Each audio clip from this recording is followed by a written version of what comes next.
It is my honor to honor his honor.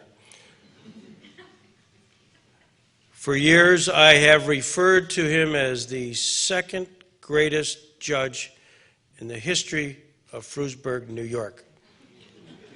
And I'm here to reaffirm that. Fourth annual Stanley Weeks event. This is the largest crowd that's ever gathered here, and it is a real tribute to you, Judge Cass. A little history story. You referenced it, and I thought you were going to just steal my complete thunder, but here it goes.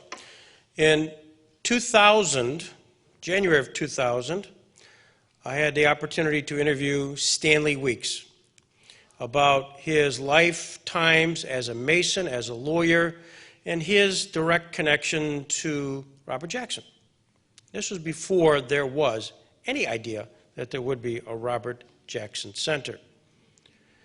But during the course of the interview, he said, you know, if you ever are considering doing something to honor 33rd degree Robert H. Jackson, maybe you should consider this building. Trust me, that was the furthest thing from my mind. During the course of the year, enter an interview with Carl Kappa and his reference to the fact that his hero growing up here in the south side of Jamestown in the 30s as a good Italian-American was not Joe DiMaggio, who you would bet the ranch on, but Robert Jackson. Followed up by a conversation with Betty LeNay, who felt strongly that Robert Jackson was somebody who could and should be honored. Now, all of this was just sort of percolating. Then we got a meeting together with Betty LeNay, Carl Kappa, Gabby Foundation folks, and talked a little bit further. I said, hey, what a great idea.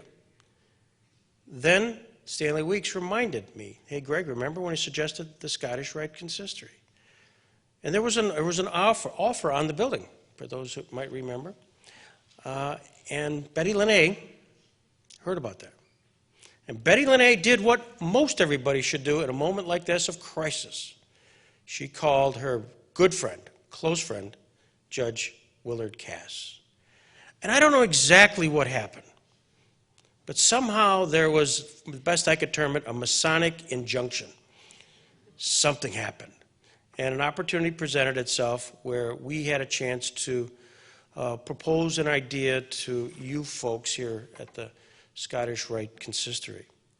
And I know now, having read the minutes of the meeting, which I received, what an how instrumental you were, Judge Cass, internally in working with those that were mentioned by Michael, working with Michael and with Carlton Winchester and Bob Crandall, and so many others that I'm going to miss if I go down that road, to advance the idea of this building.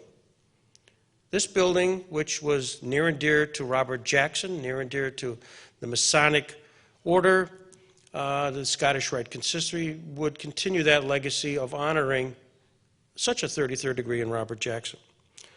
I could go on, and the rest is history, but I came across the speech that was given by Stan Weeks here at the Jamestown Bar Association. We honored him in 2003, and he paused to reflect on a phone call he received while the deliberations were going on with this building from Judge Willard Cass while he was in South Africa.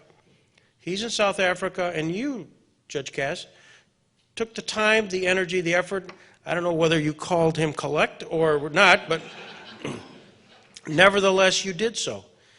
And he was so thrilled about what was going on, but knew that if it had received the affirmation from you, Judge Cass, if it had received the reaffirmation of so many things that happened, that this was a good thing to do.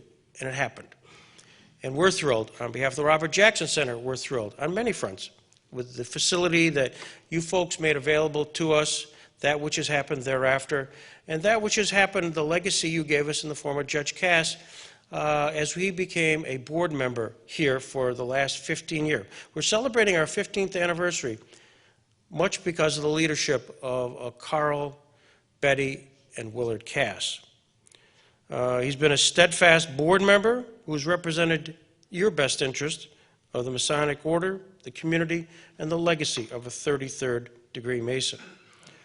I could go on, but in the best interest of time, and the mind can absorb only what the rear can endure, so I will kind of draw a closure.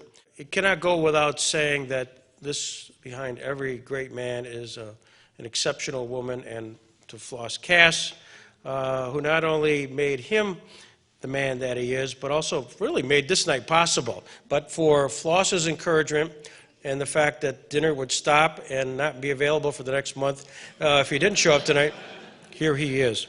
So with that, I want to pause, and we have something we're going to give to Judge Cass. I'm from the Robert Jackson Center, which we give very rarely. In fact, usually you've got to be a Chief Justice to get one of these things. Rehnquist, Roberts, and others. But we have a signed lithograph from Laura Bell Colburn of that other judge from Frewsburg that we'd love to present to you at this time. So, Judge, if you could come forward, and Susan, if you could join me.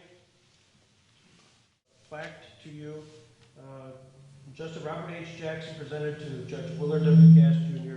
from the Robert H. Jackson Center, and for all that you've meant to us, Your Honor. So, thank you very much. We appreciate it.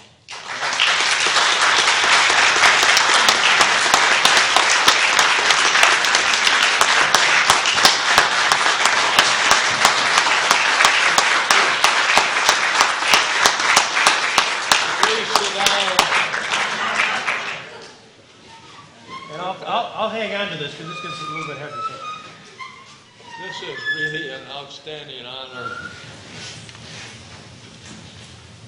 Justice Jackson, of course, was from Frewsburg, and my wife and I used to see him when we were young, and he was growing up, and we were growing up, and he was walking into town when he'd come back from Washington, D.C. His secretary was a woman by the name of Ruth Sternberg, and she lived just about a stone's throw away from my house. And every now and then, Justice Jackson would be strolling down the street, and I never, of course, had the opportunity to go ahead and say hello to him, but I would like to have done that. And you reminisce about these things, and you think, what I should have done and didn't do. But Justice Jackson was certainly an outstanding jurist, and I'm delighted to receive this award. Thank you so much. Thank you, Your Honor. Thank you.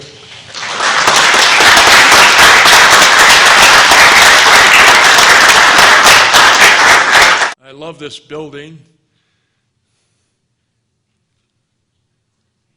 Greg Peterson was very instrumental in getting the Jackson Center started with some other individuals, and I was just happened to be at the right place at the right time to be able to help him out at that time with the other Masons that were here and that were instrumental in making sure that this building went to the Jackson Center.